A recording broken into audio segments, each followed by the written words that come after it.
Hay una frase que se repite como un mantra en boca de Donald Trump y que, si la escuchas 2 veces seguidas, revela algo que va mucho más allá de un simple desacuerdo político. La frase es esta: el sistema está roto, las elecciones son una farsa, los medios mienten, los jueces están comprados. Escúchala bien, porque no es una queja, es una estrategia. ¿Cuándo exactamente aparece esa frase?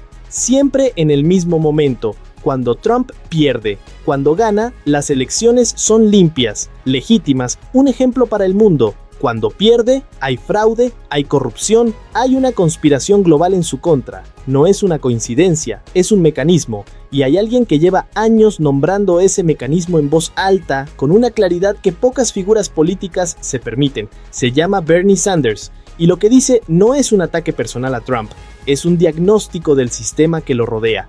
Porque para entender lo que está pasando en la política norteamericana hoy, no basta con mirar a un hombre. Hay que mirar el ecosistema que lo sostiene, las reglas que aprovecha y las que destruye, y sobre todo, el objetivo final de todo esto, que no es ganar unas elecciones, es algo bastante más ambicioso. Empecemos por el principio. La democracia tiene un talón de Aquiles. Funciona sobre un supuesto básico, que todos los participantes aceptan las reglas del juego, incluida la posibilidad de perder. Cuando un actor político decide que ese supuesto es opcional, que las reglas aplican solo cuando le favorecen, el sistema empieza a crujir. Esto no es nuevo en la historia. Pasó en la Alemania de Weimar, donde partidos que llegaron al poder por las urnas usaron ese poder para desmantelar las urnas. Pasó en Venezuela, en Turquía, en Hungría. El patrón es siempre el mismo. Primero se siembra la duda sobre la legitimidad del sistema. Luego se presenta al líder como el único capaz de arreglarlo, y finalmente se debilitan las instituciones que podrían frenarle.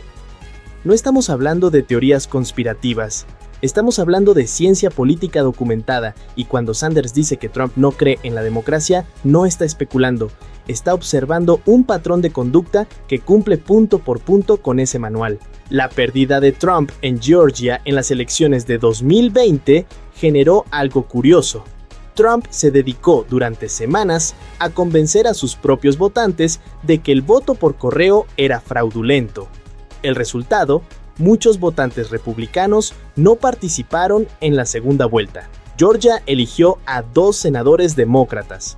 Trump, intentando deslegitimar el sistema, se disparó en el pie. Eso tiene una implicación importante. Cuando las instituciones democráticas se erosionan, no afectan solo a los que el adversario desea dañar, afectan a todos, incluyendo a los propios aliados del que las erosiona. Ahora bien, aquí está el punto que menos se discute.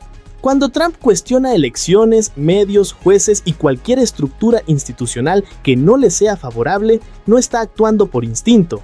Hay una lógica interna muy precisa. Si convences a suficiente gente de que todo el sistema está corrompido, de que no hay árbitro honesto, de que ninguna institución merece confianza, entonces la única salida posible es un líder que esté por encima de todas esas instituciones. Un líder que no necesite rendir cuentas a nadie porque él, precisamente, es la alternativa al caos que tú mismo has creado. Sanders lo formula así: si destruyes la confianza en la democracia, la gente empieza a necesitar un salvador, y Trump lleva años presentándose exactamente como ese salvador. Esto convierte el cuestionamiento de las elecciones en algo muy diferente a una rabieta de mal perdedor. Es una inversión a largo plazo. Cada vez que Trump dice que las elecciones son fraudulentas, no está hablando de las elecciones pasadas, está preparando el terreno para las próximas. Pero la estrategia tiene otra capa que se discute todavía menos. El Partido Republicano ha visto cómo varios de sus miembros, que se atrevieron a confrontar a Trump, fueron eliminados políticamente, a base de financiación millonaria en su contra. Mitt Romney, Liz Cheney, John Cornyn no fueron derrotados por argumentos, fueron derrotados por dinero. El mensaje quedó claro para cualquier republicano que estuviese pensando en rebelarse: el precio de tener principios es tu carrera. Esto explica algo que parece paradójico. ¿Cómo puede un partido de conservadores tradicionales terminar convertido en lo que Sanders llama un culto a la personalidad? La respuesta es que el miedo es más eficaz que la convicción. No necesitas convencer a nadie de que Trump tiene razón. Solo necesitas convencer a todos de que enfrentarle cuesta demasiado.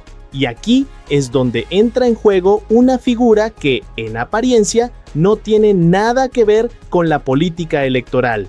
Elon Musk invirtió más de $270 millones para llevar a Trump a la presidencia. Es el hombre más rico del planeta y está a punto de convertirse, según algunas estimaciones, en el primer trillonario de la historia. Al mismo tiempo, el 60% de los trabajadores estadounidenses no tienen suficiente ahorro para cubrir una emergencia de $400. Estas dos realidades coexisten en el mismo país, en el mismo momento. Sanders señala algo que poca gente conecta. Musk no solo es un donante político, es el propietario de la plataforma de comunicación más influyente del mundo en este momento. Tiene contratos multimillonarios con el gobierno federal y a través de lo que se llamó Doge, tuvo acceso directo a las entrañas del Estado. Y lo que hizo con ese acceso, según Sanders, fue exactamente lo que cabría esperar: eliminar las regulaciones que afectaban a sus propias empresas. Esto no es una acusación ideológica, es describir lo que sucedió. Una agencia creada bajo la promesa de eliminar el despilfarro gubernamental resultó ser, en la práctica, una herramienta para desregular los sectores en los que el hombre que la dirigía tenía intereses económicos directos. Y ahora viene la parte del análisis que más incomoda, porque afecta al futuro inmediato. La inteligencia artificial va a transformar el mercado laboral de una manera que ninguna revolución tecnológica anterior ha hecho a la misma velocidad. No estamos hablando de que algunas profesiones desaparezcan, como pasó con la revolución industrial a lo largo de décadas. Estamos hablando de procesos que pueden ocurrir en años, no en generaciones. Sanders hace una pregunta que nadie en el Congreso parece querer responder. ¿Quién va a beneficiarse de esa transformación? Si la inteligencia artificial se construye sobre todo el conocimiento humano acumulado, sobre los libros, los artículos, las conversaciones, el trabajo creativo de millones de personas a lo largo de siglos, ¿por qué los beneficios económicos que genera deben pertenecer solo a un puñado de empresas privadas? La propuesta concreta es un fondo soberano de riqueza. El Estado poseería el 50% de las acciones de las grandes empresas de inteligencia artificial. Los beneficios irían a los ciudadanos, no solo a los accionistas. Y, crucialmente, habría un mecanismo democrático para decir no cuando esas tecnologías amenacen derechos fundamentales o destruyan empleos sin compensación. No es una idea utópica. Noruega lleva décadas aplicando exactamente ese principio con sus recursos petroleros. El resultado es el fondo soberano más grande del mundo, que beneficia a cada ciudadano noruego directamente. El problema, dice Sanders, no es que la idea sea mala. El problema es que hay cientos de millones de dólares de la industria tecnológica disponibles para financiar campañas de cualquier político que se atreva a regularla. Y eso convierte la pregunta de quién controla la inteligencia artificial en algo que va mucho más allá de la tecnología. Aquí está la conexión que nadie está haciendo explícita. El cuestionamiento de las elecciones, la erosión de las instituciones, la concentración de riqueza en unas pocas manos, la captura de los partidos políticos por el dinero y la ausencia de regulación sobre las tecnologías más poderosas de la historia. No son 5 problemas separados, son 5 síntomas del mismo problema. Una democracia funcional necesita ciudadanos que confíen en que su voto importa, instituciones que rindan cuentas, partidos que respondan a sus bases y no a sus donantes, y tecnologías que estén al servicio del conjunto de la sociedad. Cuando alguna de esas condiciones falla, las demás se debilitan. Cuando todas fallan al mismo tiempo, lo que queda no se parece mucho a una democracia. Lo que Sanders está describiendo no es solo la política de Trump, es la descripción de un momento de inflexión, un momento en el que las reglas del juego democrático están siendo reescritas en tiempo real, a menudo sin que la mayoría de la gente lo note, porque el proceso es gradual, porque cada paso individual parece razonable, porque el autoritarismo rara vez llega con uniforme y decreto. llega con argumentos sobre eficiencia, sobre seguridad, sobre que el sistema estaba roto antes de que él llegara. Y aquí está la pregunta que nos queda a todos. ¿Cuánto espacio hay todavía para que algo cambie? Sanders cree que hay candidatos, hay ciudadanos, hay una generación entera que está empezando a ganar primarias con propuestas que hasta hace poco parecían marginales. Sanidad universal, impuestos a la riqueza extrema, regulación de la inteligencia artificial, fortalecimiento sindical.